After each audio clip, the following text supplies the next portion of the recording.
Welcome to Talks with Summer, seeing the world through the eyes of another. When I finally decided that I was also going to share my own story, I started contemplating where would I like to begin. Do I begin in my childhood? Do I begin at some other point in my life? Do I begin with there are so many other incidents that have happened which have impacted me so deeply? Should I begin at one of those incidents? And my story began on March 13th, 2020. And before I start to go into that story, I will go a day before and tell everybody. We usually say sometimes that life can change in an instant, and that's what happened in my life, how life changed in an instant. This was a Thursday, and my sister and I were visiting my parents' place in Westchester, New York. This was about 40 minutes from New York City. Both of us lived in Manhattan at that time. And it was one of our usual trips where we would spend the day, mom would cook some delicious food, and just be together. And usually we would do it on a Saturday, or sometimes Thursday was an odd day to do it. And my mother had said that let's just do it. It seemed like there was some urgency, and she said, let's just do it on Thursday this time. Maybe we're busy on Saturday. And my sister and I planned to go there on a Thursday. I was at a place in my life where I just met someone and just begun dating someone 10 days back. And life had already taken a course change because I wasn't really expecting this to happen. I wasn't really expecting to feel this feeling where I felt that I have found my person. I just felt that things had finally taken a turn for the better for me after so many years of hard work and so many years of heartbreak. The feeling I had that day was, I'm in a good place. I shared with my mom that I've started to see this person, and it's very unexpected, and things felt hopeful. That's how I would describe it. So anyway, we went about our day. In hindsight, when I look back at my mother's behavior in the preceding months and that last day, I can definitely see a change in her, a change where she became softer. It felt like she became more accepting. She became even more loving. She was such a loving person, but she became even more loving. And I remember one of the incidents on the last day. My mother wasn't really superstitious, but there was one thing which she followed till her last day, actually till that day. And that was that she was reluctant to start anything new on a Thursday. And I had just ordered her a pill box for her medicines, and it came on that Thursday, and I gave it to her and I said, here is your pill box. Do you want me to help you put your medicines in it? And she says, no, it's a Thursday. And I said, oh, mommy, please forget about the Thursday fine now, and let's just move past this, and why don't we start? And she looked at me and she gave me this sweet smile, which was strange. There was a strangeness to it. And she said, okay. And I was so surprised. For the first time in my entire life, she had agreed to do something, start something on a Thursday, as small as it was. She never did anything like that. And whenever I look back at that moment, I find it a very strange thing that was the first time ever she did it and the last time ever she did it. And it just stands out in my head. So Usually, my sister and I would take the Metro North train back to Manhattan. It was very convenient. Our parents would drop us off at the White Plains station and we would come back to Grand Central. But that particular day, because COVID had just started to become noticeable and people were getting scared and it was so much in the news and we didn't know what was going on, my father said that I'm going to drive you and drop you both myself to the city. And it was almost, I would say it was around 10:30 p.m., later than we usually would have. And finally we sat into the car. It felt all through during the ride, it felt that my mom had a certain urgency. There was a truck which was in front of us and she was getting impatient. Why is it not moving? And she normally wasn't that kind of a person. We get to the city, my parents drop us. My sister and I lived in adjoining buildings. It was like two doors side by side, and they dropped us and we said bye. And normally I would tell my mom, okay, when you go back home, give a call and just tell me you reached and say goodnight. And I know they were planning to stop by the grocery store at that time during the night because my mom wanted to cook some food for my brother. So I said that whenever you are done, after that, you just go back and give me the usual call and I'll just know that you're home and then we can talk tomorrow. And I gave my sister a hug as we were standing outside our apartments. I gave my sister a hug. And I remember so clearly my mother looking at us. And I felt that now that when I look back at it, I felt that she saw us both together and she felt that they have each other. Even today, when I go back to that moment, it makes me feel overwhelmed because my sister and I have had each other through all of the things that proceeded to happen after that also. I don't know what I would have done without her. For me, she's been that lifeline. Anyway, I saw her and there was a strangeness to that moment. There was definitely a strangeness to that moment.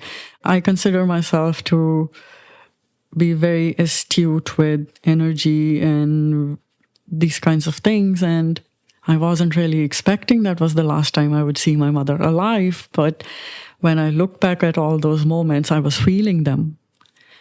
And my parents finally drove off. My sister went to her apartment and I went up to my apartment, and for me, things were great. I gave a call to this person who I had just begun dating and we had this very nice conversation. And I hung up, and it must have been a minute past 12 on the 13th. And I hung up, and right away I get a call from my father, and I was so surprised, and I was expecting my mother's call, and he sounded panicked on the phone, and he said she fell. Call 911, call this, call that. He was all panicked and everything, and I never in my entire life I have ever heard my father sound like that. In my intense fear, I ran to my sister's place. I told her this had happened and let's just go. And she was calmer than me at that moment. And she was like, don't stress before we know anything. Don't wait. So her and my brother-in-law, we immediately called an Uber and we took an Uber and we drove back to Westchester. All through on the way, I knew that things were not right. Something had happened. Something had changed. We reached there and the ambulance had already taken my mother to the hospital, and my sister, my brother-in-law, and one of my father's friends, they went to the hospital, and I stayed back with my father. The police were still asking him what exactly had happened. My father asked me to go get his spectacles from the apartment. Everything, my mother had fallen right outside of the garage. She just fell. I went up to the apartment, opened the door, and I knew she was there. I just knew, I just felt she was there. I felt that she was as big as the apartment. I talked to her. I said out loud. I looked at her picture. We had some family pictures there on the wall. I looked at her picture, knowing that she was listening. I said, "No, you cannot. We all need you." And multiple things were going on in my head at that time. There was fear, and there was this feeling. I felt that she's here. She's not at the hospital. That means she's gone. That means she's left her body. And the immensity I felt from her energy, till date, it makes me think of when we were little children. We used to have these boxes which we would open and the clown would pop out, and it would be so difficult to stuff the clown back in. That's the feeling I got that day, that she's out of the body and she's so big. And deep within my heart, I felt from the bliss I felt in her presence at that time, she's not going to come back. She's not going to go back into the body. I went downstairs. I gave my father his spectacles. We drove to the hospital. On the way, I get the call from my sister, and she says, in my language, it gets lost in translation a little bit, but she says, "Mom is not there." Even today, when I go to that moment to feel it, it makes me go speechless. It makes me feel that someone cut my hands off, and now I have to live the rest of my life handless. That's how I would describe it as. We reached the hospital. I called my aunt in India and I said, "Mom is gone." And the doctor comes. He says his usual bit like this: "We tried that, we tried this. Do you want to see her?" We went into the room where she was, and I knew she wasn't there. I knew I didn't feel her there at all, the way I had felt her in the apartment. Standing there at that moment, I felt like a little 3-year-old girl who had gotten separated and lost from her parents, especially her mother. And she now did not know. She felt scared. I feel the tears now, but knowing myself at that moment, I couldn't cry at all immediately. My brother-in-law came forward and he held me and he gave me a hug, and eventually I broke down. We left the hospital. We went back to the apartment with this weird feeling that we had left her there alone. Life is so strange. Death has been such a huge part of my life since that moment.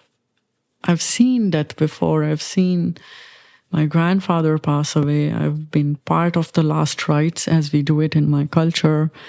My grandmother passed away a year later, and I've seen death. I'm aware of death. What death actually feels like has been such a big part of my life in these past few years. We went back to the apartment. The world had shut down. And my sister, brother-in-law, me, and my father were locked into my parents' apartment. My brother was not a part of the everyday life at that time. He dealt with things in his own solitude. I remember even at that time, I did not know how to process things. This person who I had just begun dating, he and I were still in touch. He was like the only light in my life at that point. It was so new in my deep within my heart. I just felt that I just started to have doubts.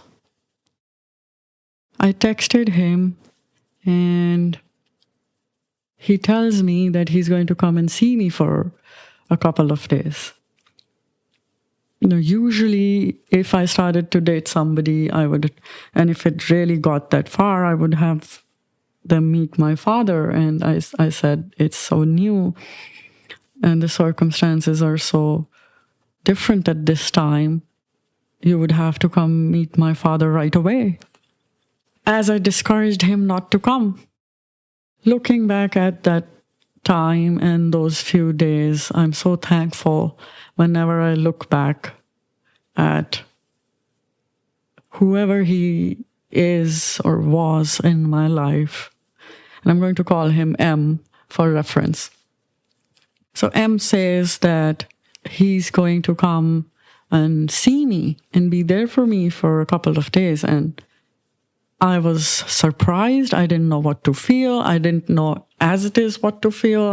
I wasn't really allowing myself to feel any grief or pain at all. My usual way of dealing with things was going into silence and not opening up at all. And he was insistent, and he comes in this dark pool which I felt I was in.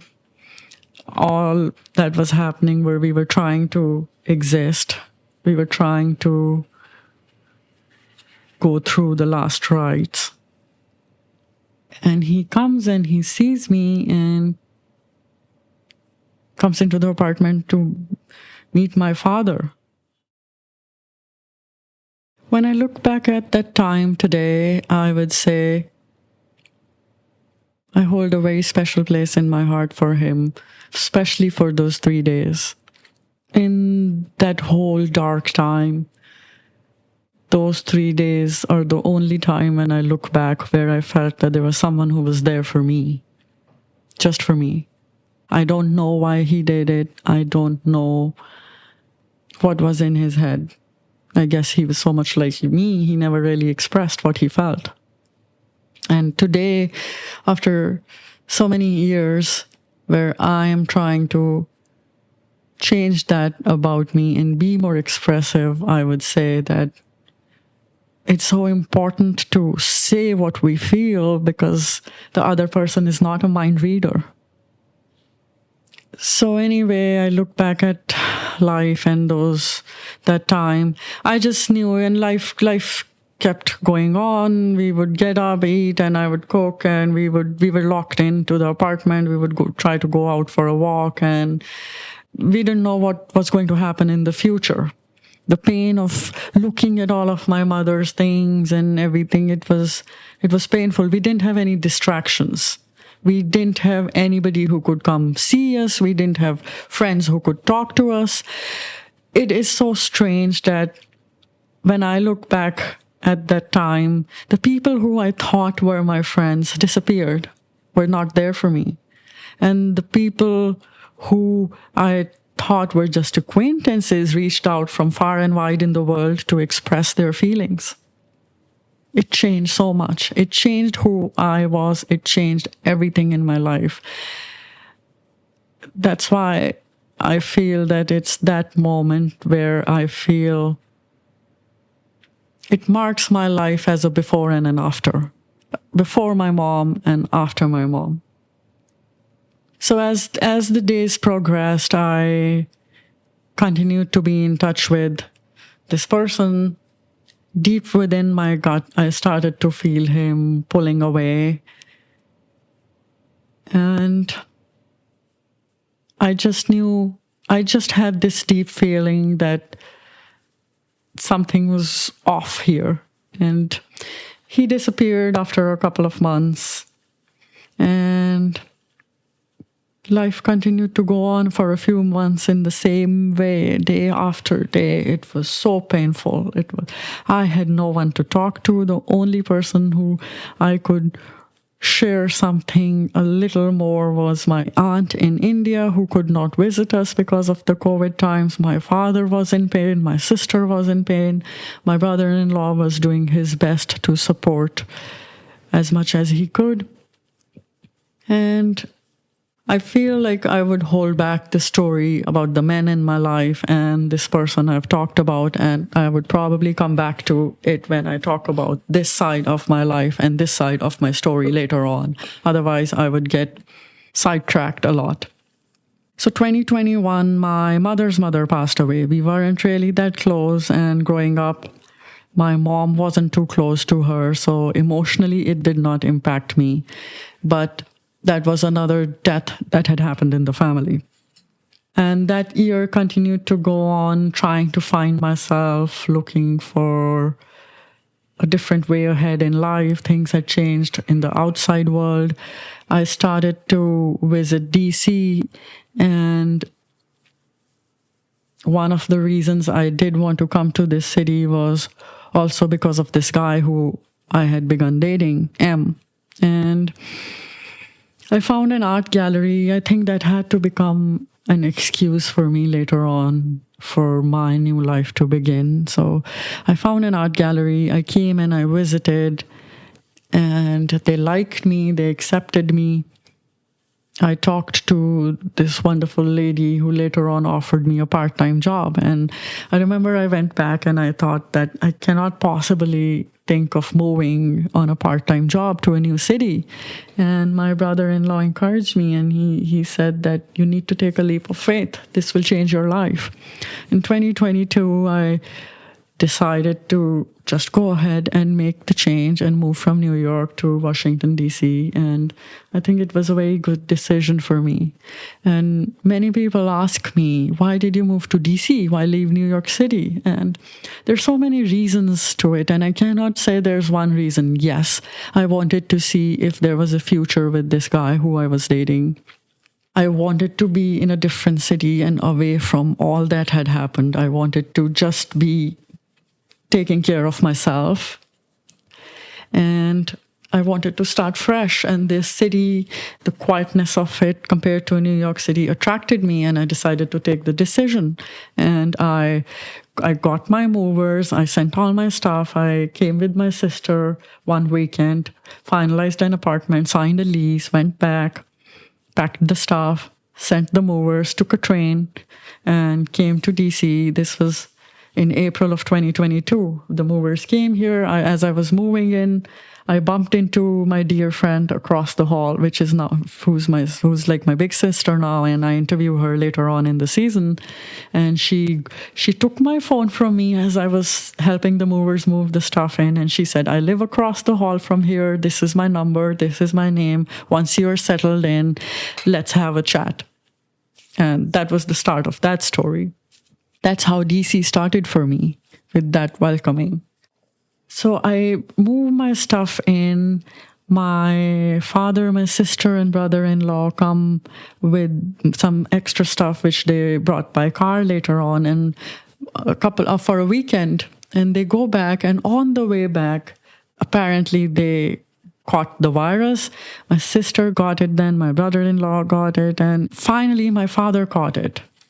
I think this must have been the 14th of April. I gave him a call, and I FaceTimed him. I gave him a call, and I see him with this huge black eye, and I got terrified at what had happened. And I asked him, and he said that I've got the virus too, and I fell. I felt very weak, and I fell, and I said, "You need to go to the hospital." And he said, "No, I feel fine. It just looks bad."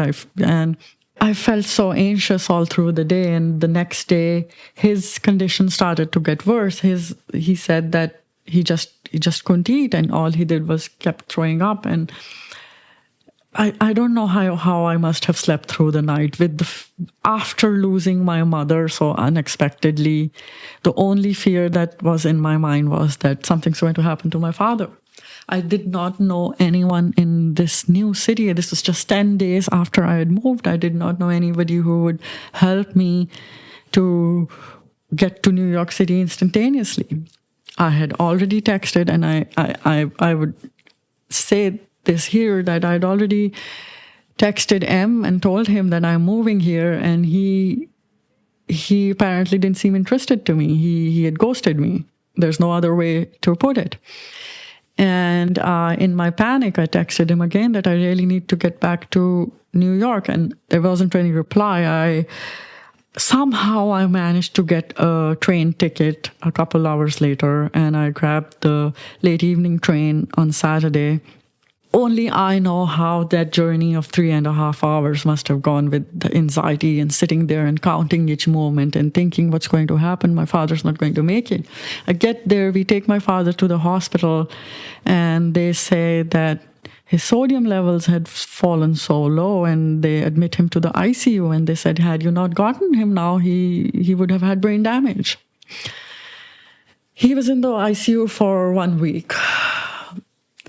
Each day when my sister and I would go in the morning during visiting hours, our breath would be caught in our throats, and we would go there just and wait for him to move to make sure that he was alive. He finally got better and got out of the hospital. After a week or so, I come back. I begin my part-time work here. Life slowly starts to move on. I meet my friend. My sister and I did do a couple of days trip to Toronto to meet our cousin, and we come back, and my father's starting to feel unwell again, and he had lost his appetite. And I run back. We take him to the hospital again, and they say that his left lung is gotten affected. For 2 weeks, they kept him at the hospital and did so many tests, and finally we got him discharged and got him out. And with time, my father slowly started to gain weight and get better. And I come back to DC. I had applied for jobs. I get accepted for 2 jobs, and I decided to do both of them. And I started one, and I got another one in this wonderful museum, which I've always wanted to work in. And I do a weekend trip to New York City, and my aunt is visiting from India, and I had planned to get a tattoo in my mother's handwriting, and I fix a date with this person I found, and I go back. I get the tattoo on that day, and I'm happy. I'm happy that I've done something for myself. I've done something dedicated to my mother. And time felt a little bit that we are finally out of the woods, like they say. My father's finally starting to get better. We are finally accepting the new reality that life has presented to us. We take the cab to my father's place. We were all going to meet there. My aunt was there. My cousin was there. And when we reached there, my father says that the detectives had called him. And they were going to come by to talk to all of us. And this was probably regarding my brother. Now, my brother lived north of where my father lived, another 2 or 3 hours. And he did not keep much in touch at that time. And prior to this day, I had been texting him also. My aunt had been texting him. She was visiting, and we had been trying to get in touch with him so that we could all meet together. And I would say that even my brother's story, there's so much that I feel, that then there's so much more I feel there is to this story. It's difficult for me to separate what I feel and to separate what has happened on the outside and what we've been told, and relay my story from that place. So for now, I would say what I feel, I would probably talk about it at a later time. The two detectives come to my father's place and they tell us that they found remains of someone, and they name this place where they found it. And as soon as they took up the name of that place, I just knew. I would go to that place and go for walks and hikes with my brother. We would take his dogs back in the day when I had moved, and he would always tell me that was his favorite place to come to. And they said that whatever, they gave us some details, that early 40s and like so on. They gave us some details which matched up to my brother, but they said that they would need to do a DNA test to confirm that it was him. And we would have to wait for it. Now, I don't know what one feels in such a time. Do you? I don't know. I don't know how you process such news. I didn't know what remains meant before this. I didn't know what human remains actually meant. I didn't know. I thought it was probably the body, and later on I realized what it actually meant. They took so much time to tell us. It was painful. Day after day, we would wake up for the news that maybe it wasn't him. Maybe it was him. Maybe it wasn't him. And I think after 5 weeks, we finally got the news and they confirmed that it was actually a match. We tried to get them to investigate more. And from their side, they said that he was hiking or walking in the woods and he fell. And they found his phone, and we don't know if his end was painful. We don't know if it was instantaneous. We don't know anything. How does one make peace that your brother, your older brother, as a younger sister, how do you sleep at night thinking that wild animals literally tore him up and ate him up in his last time? How does one make peace with it? I do not have an answer to this, and I don't know if I can ever be able to make peace with this fact. I do not talk about my brother too much at times, and sometimes people think that we weren't close or it hasn't impacted me. If I allow myself to feel the pain of what exactly happened with him, it would be difficult for me to go on a daily basis. I have a life to live. And I know it's not fair at times. I don't feel it's fair in my love for him. I feel it's not fair to our connection, but that's the only way out of this pain which I feel I have right now, because the pain is too much for me to feel. He was one of the most gentlest and the kindest persons to grace this earth. And I do not exaggerate, and I do not say this because he was my brother. He worked with animals all his life. He worked with rescued animals all his life. He rescued animals himself, and he gave them a place in his own home. He had a rescue snake.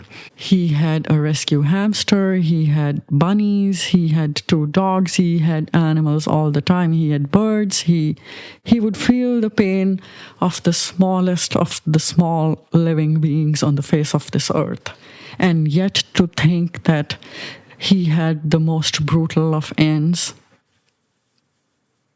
I do not know how one makes sense of it and how one makes peace with it. The preceding couple of months, I remember when I came back, my father went to India. We wanted to have his ashes be immersed in the holy river in India. So my father went to India with my aunt, and I came back to DC. I started my new job. Life had again brought me to a place where not feeling the pain was even more painful. Feeling the pain was difficult, and it was difficult to function with it on a daily basis. That had become the number one thing in life again. And There were not many people in my life at that time who I could rely on.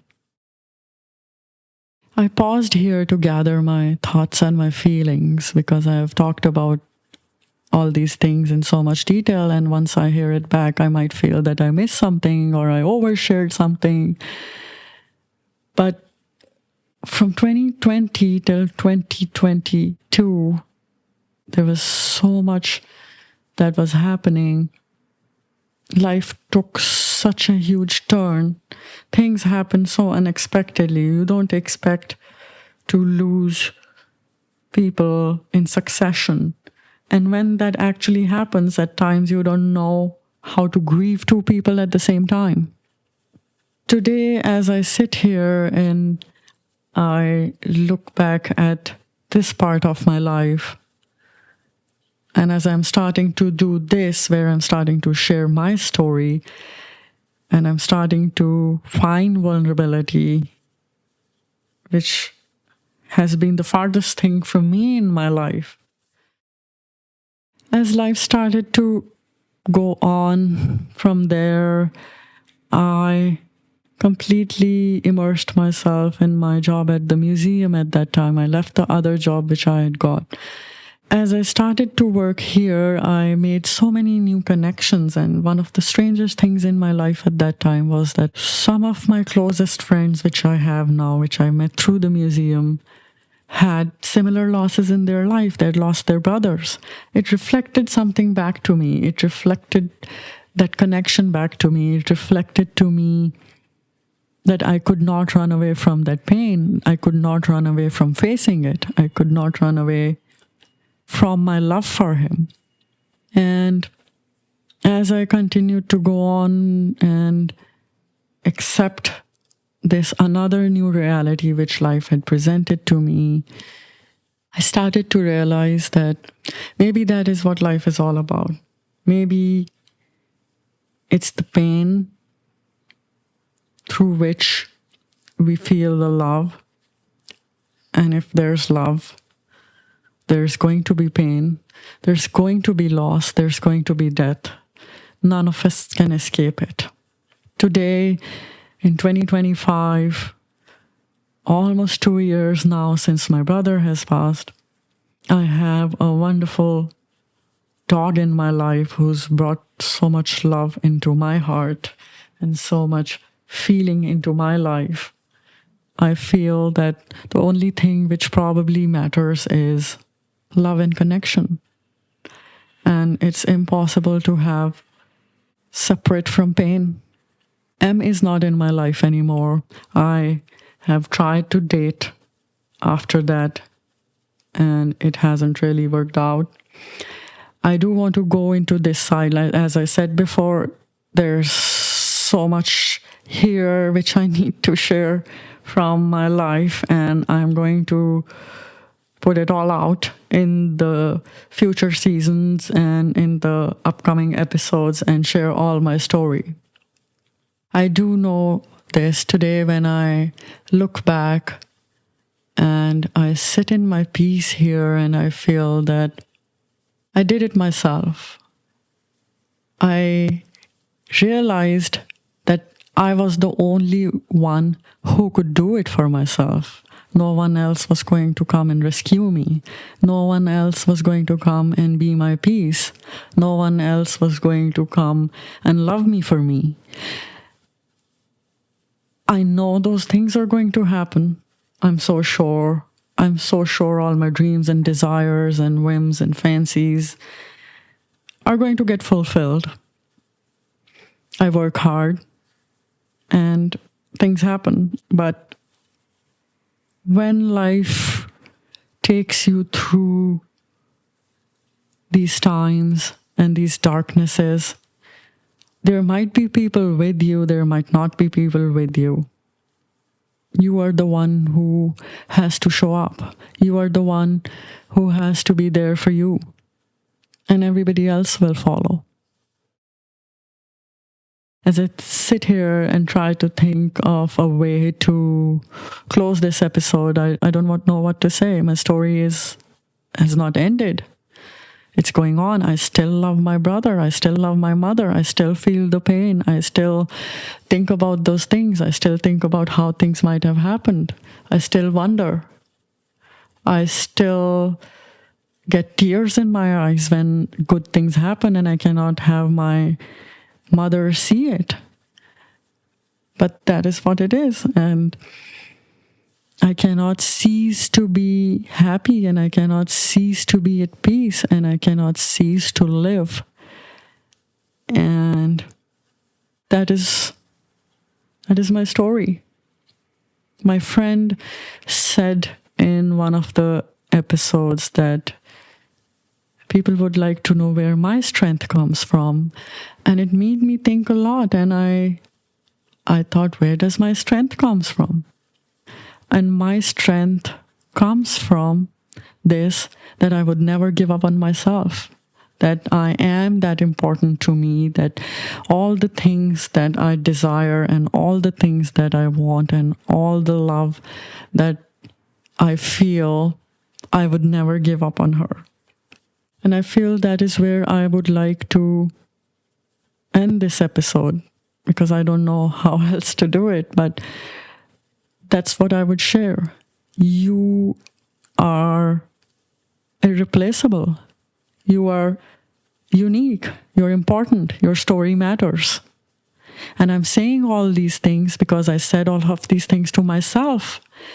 I am important. My story mattered. I'm irreplaceable. And that's where my strength comes from.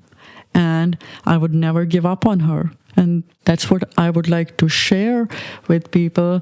And that is one of my aims, to have everybody know, or me be an agent to them knowing, or me being an example to them knowing from my story, that how important each and every one of us are and how important our story is. So I'm here for your story, as you all are giving me the space to hear my story today. To know more about what I do and offer, visit my website, sumroshni.com, or find me on Instagram at Summer Roshni Coaching. Thank you.